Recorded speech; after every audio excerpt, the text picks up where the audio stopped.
Hello, this is Susan from Propagate, and today I'm going to show you how to harvest and then later store your potatoes.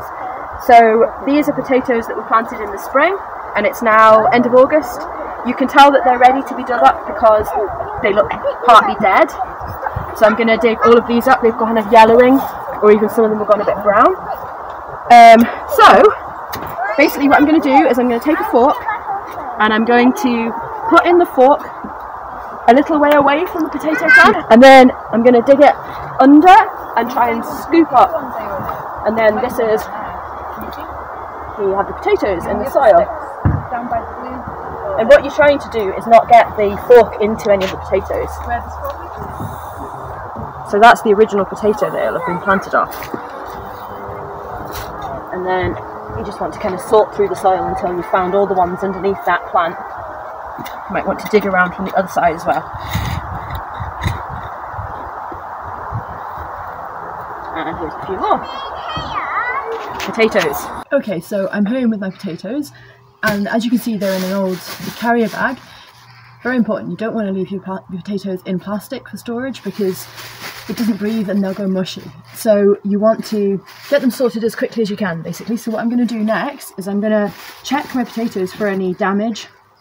So, for example, this one has a small hole, which it'll be a totally eatable potato, but you don't want to try to store any that have damage. What you want to do is put them aside, wash them and cook them as soon as possible.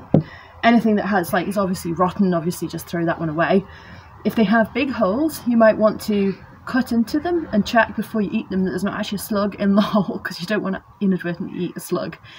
But find all your sort of basically perfect potatoes, and they are the ones you want to store.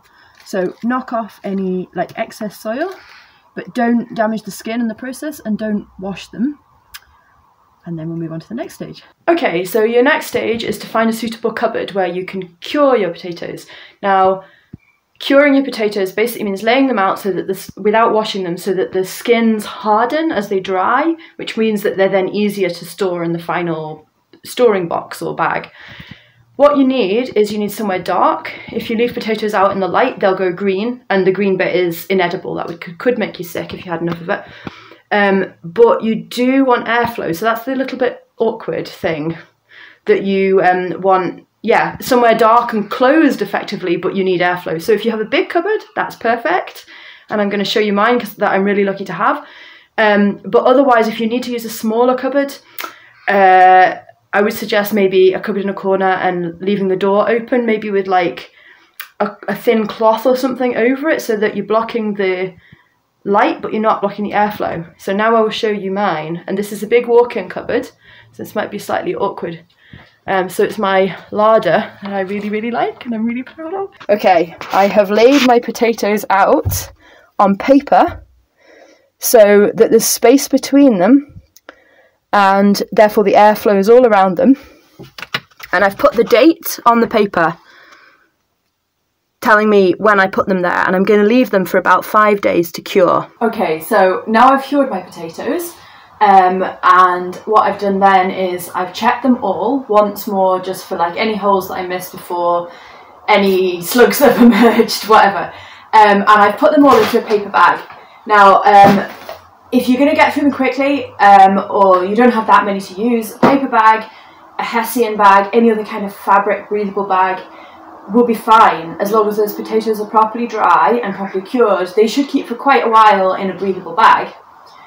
However, if you want to really store them for a longer, or you've got a huge, you've got sacks and sacks of potatoes, there's a couple of things you can do that would get them to last right through the winter and on into the spring even.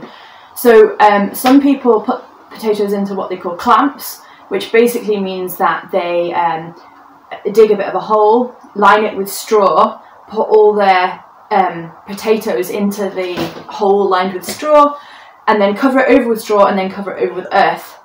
Now that will store potatoes pretty well. The one real risk with that, other than that you've accidentally put in a damaged potato, which could rot a lot, but other than that, the one real risk is that the earth freezes. Once potatoes freeze and then unfreeze, they will basically turn to mush. So if you live in an area where heavy frost or snow is likely, you're probably better off storing them inside. So I think the best way to do that is in straw. So get yourself a cardboard box. This is just quite a shallow one so that you can actually see me over it, just about. Line it with a thin layer of straw. Then put in your potatoes. And so on. Make sure they're not touching. You're basically making like a kind of little potato nest, really. And so on, you get the idea. And once you've got the full box filled with potatoes, you then layer it over with more straw, and then you can do another layer on top. Don't close the box, you want maximum airflow, so, you know, just leave it open. And put it somewhere dark and cool, and you should have potatoes all winter. And by the way, I would also point out that potatoes are completely underrated. I mean, pasta and rice are great, really quick to cook, tasty, no bother, but I don't think you can actually beat a potato in my opinion. So start cooking potatoes, everybody, because they're great.